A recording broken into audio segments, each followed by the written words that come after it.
Buen día mis queridos alumnos, ¿cómo están? El día de hoy vamos a hablar dentro de la cátedra de lo que es Derecho Mercantil. Vamos a hablar acerca de un contrato que hoy en día tiene mucha utilización en el sistema financiero y estamos hablando acerca de lo que es el anticipo bancario.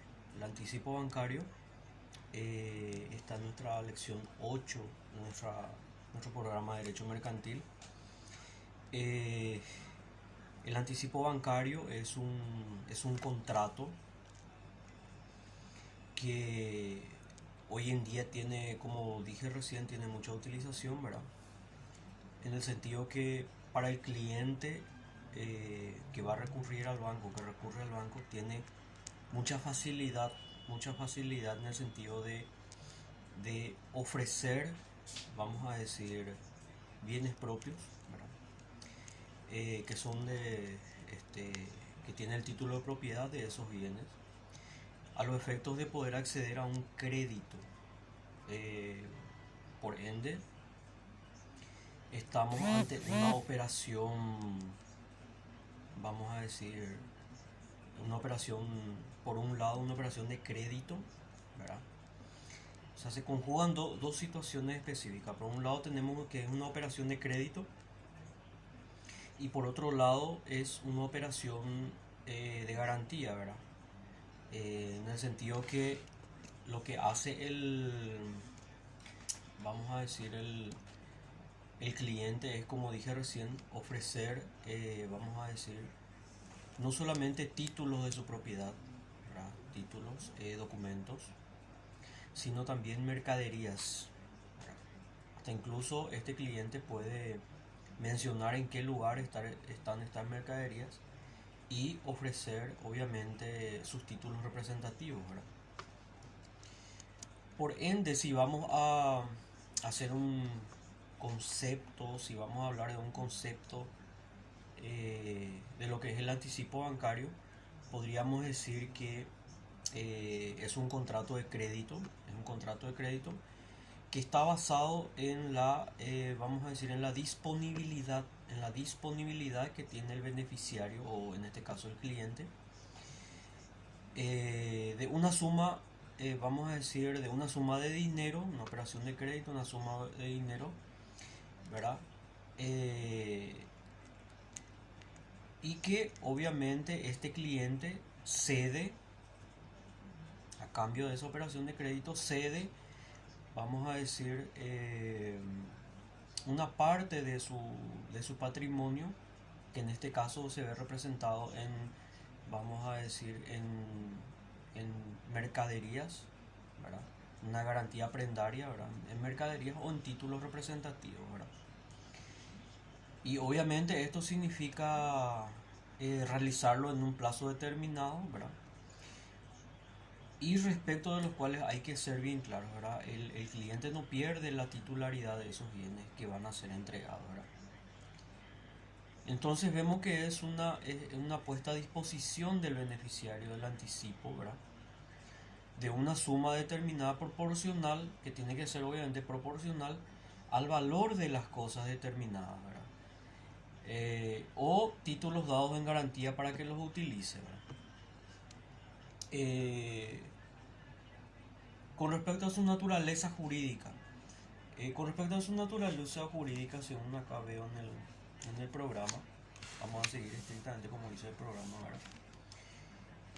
Vemos que en la lección 8 habla sobre la naturaleza jurídica del anticipo, ¿verdad? Hay que convenir que con respecto a la naturaleza jurídica, a lo largo del tiempo tuvimos, vamos a decir, discusiones doctrinarias al respecto, ¿verdad?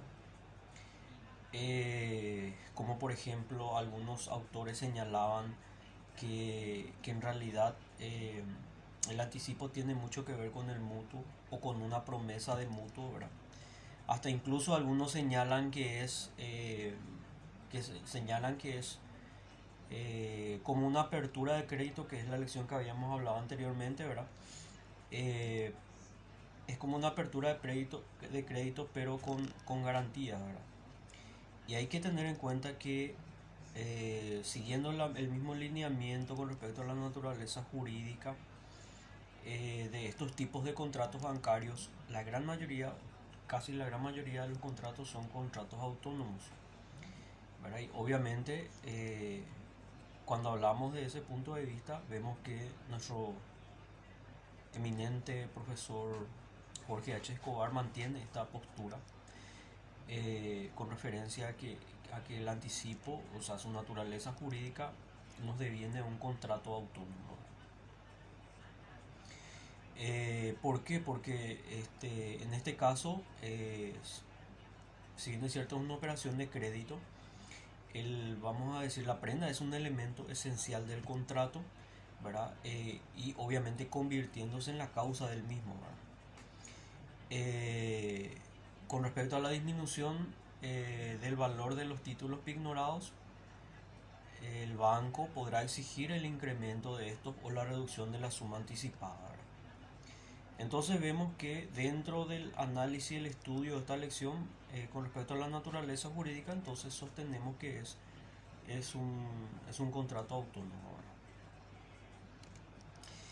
¿verdad? Por ende hay que señalar de vuelta y hay que insistir con referencia a que este contrato, la característica más esencial que existe es que existe una conexión orgánica.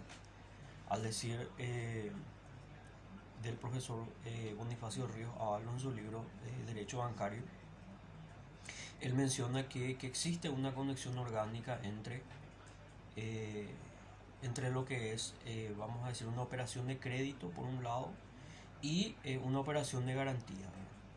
En este caso conlleva una relación de proporcionalidad constante entre lo que es el valor de las mercaderías y los títulos dados en prenda con, por otro lado, el monto de las sumas anticipadas que debe permanecer igual durante la vigencia del contrato. Con referencia a estos títulos de crédito que estamos mencionando, pueden ser un sinnúmero de documentos que podrían darse este, como garantías en el contrato anticipo. En este caso también menciona el profesor Bonifacio Ríos Ábalos en su libro que podrían ser pagarés, acciones, certificados de depósito, warrant, letras de cambio, cédulas hipotecarias, títulos sobre mercaderías, cartas de porte, conocimientos marítimos, conocimiento de transporte aéreo, mercaderías y compañías. O sea que vemos que el cliente tiene una facilidad innumerable de situaciones en la cual puede ofrecer en garantía los efectos de poder establecer una relación jurídica con el banco. Si hablamos de sus caracteres, la verdad que como venimos diciendo siempre en todas las lecciones, venimos diciendo que los caracteres que tiene vamos a decir, con respecto a los contratos bancarios son en su gran mayoría similares, salvo algunas características que lo hacen diferentes del resto, ¿verdad?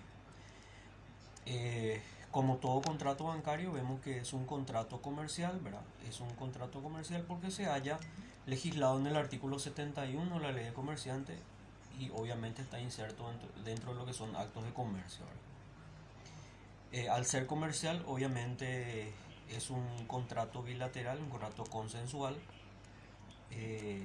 Es un contrato de garantía real porque obviamente para que pueda surtir efectos es necesaria la entrega de ciertos bienes, ¿verdad? Es bilateral y obviamente al ser bilateral es un contrato de tracto sucesivo porque se establece, vamos a decir, es de ejecución continuada, no se agota en un solo acto jurídico bancario, es oneroso y es autónomo, ¿verdad? O sea, tiene varias características que hacen vamos a decir, a su autonomía, ¿verdad? Siguiendo con lo que tenga que ver con el programa, vamos a hablar ahora acerca de los tipos de anticipos que tenemos dentro de la normativa bancaria, ¿verdad? Eh, este, este contrato es un contrato nominado. ¿Por qué razón es un contrato nominado? Porque está legislado en la ley, está legislado en el Código Civil, en su artículo 1416 al 1421.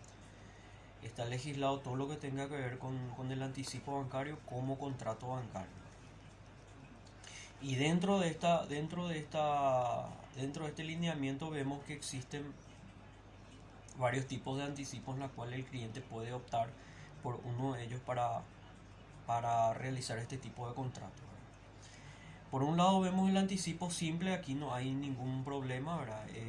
Lo que hace el cliente es retirar los fondos de una vez, ¿verdad?, ante el banco.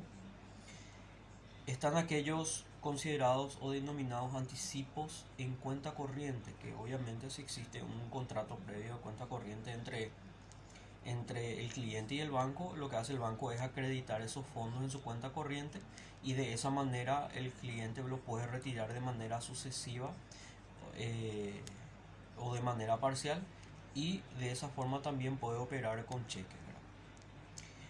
Eh, Después vemos algunas diferenciaciones que hacen con referencia al anticipo bancario de carácter propio y de carácter impropio o irregular, ¿verdad? Y aquí es básicamente la diferencia en que cuando hablamos de anticipo bancario propio, las cosas dadas en garantía no sufren ningún desplazamiento del deudor, ¿verdad? Y eso está regulado en el artículo 1416 de nuestro Código Civil. Con respecto al anticipo bancario de carácter impropio o irregular, como dice el programa, esto está regulado en el artículo 1421. En este caso sí se produce el desplazamiento de los bienes dados en prenda, ¿verdad? Por tratarse de bienes fungibles, ¿verdad?, y al no exigirse su individualización, entonces permite su total disponibilidad por parte de la entidad, ¿verdad? Eso está establecido en el artículo 1421, ¿verdad? Eh, Con respecto a las obligaciones de las partes, es muy importante esta parte porque obviamente se establecen dentro de ese contrato todas las cláusulas que hacen a los derechos y a las obligaciones de las partes, ¿verdad? Y vamos a empezar a hablar por las obligaciones que tiene la entidad de intermediación financiera con referencia a sus clientes, ¿verdad? Una de sus obligaciones más importantes es la de mantener la disponibilidad de los fondos otorgados al cliente. Eso es, vamos a decir, como primera obligación. Como segunda obligación se establecen, por ejemplo, la no disponibilidad de los objetos prendados. El banco no puede disponer de esos objetos. Tiene también la obligación de la custodia de las mercancías y los títulos. Eh, por consiguiente, el banco, a solicitud del cliente o a cuenta del cliente, está obligado a contratar con un seguro a los efectos de este a los efectos de cumplir con alguna iniciación en caso de que ocurra un evento inesperado, ¿verdad? Al finalizar el contrato, lo que hace el banco es devolver al contratante, ¿verdad?, si solicita aún antes del vencimiento del contrato, los títulos o mercaderías dadas en prenda. Y como última obligación, ¿verdad?, está la de restituir la suma o la parte de las mercaderías o de los títulos que excedan el monto de los créditos garantizados. Con referencia a lo que es las obligaciones por parte del cliente, entre sus obligaciones están, que son varias, ¿verdad? Está la de constituir por sí o por otro una garantía prendaria. Esto es una condición sine qua non, es una condición que es necesario cumplir para que se pueda configurar el anticipo. Pagar la comisión pactada. Acuérdense ustedes que el contrato que el banco ofrece un servicio al cliente. Por ende, no solamente el cliente está obligado a las sumas estipuladas en el contrato en caso en este caso, una operación de crédito, cumplir con el capital y con los intereses, sino también cumplir con aquellas comisiones y gastos financieros que generan el servicio, poner a disposición del cliente estos tipos de contratos. Eh, Entre sus obligaciones también está la de pagar los intereses, ¿verdad?, pactados por el tiempo de utilización de ese dinero, ¿verdad?, desde que efectivamente sea retirado. Pagar el capital en tiempo y forma, ¿verdad?, reembolsar los gastos necesarios con referencia a la custodia de las mercaderías, ¿verdad?, y otorgar obviamente algún, vamos a decir, un suplemento de garantía en caso de disminución del valor de las mercaderías, que obviamente el banco va a exigir en caso que sea necesario. Y bueno, con referencia a la finalización de la relación, con respecto a la finalización, vemos que entre las causas generales que existen con respecto a la finalización de un contrato están varios, ¿verdad?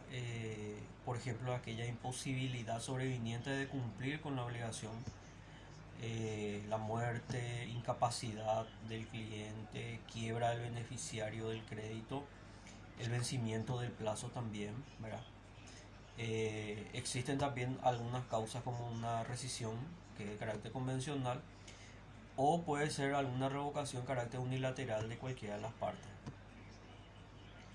Y bueno, hasta aquí llegamos, aquí termina la lección y vamos a continuar posteriormente con lo que tiene que ver con descuento bancario, en la cual hablamos en la lección 9. Muchísimas gracias.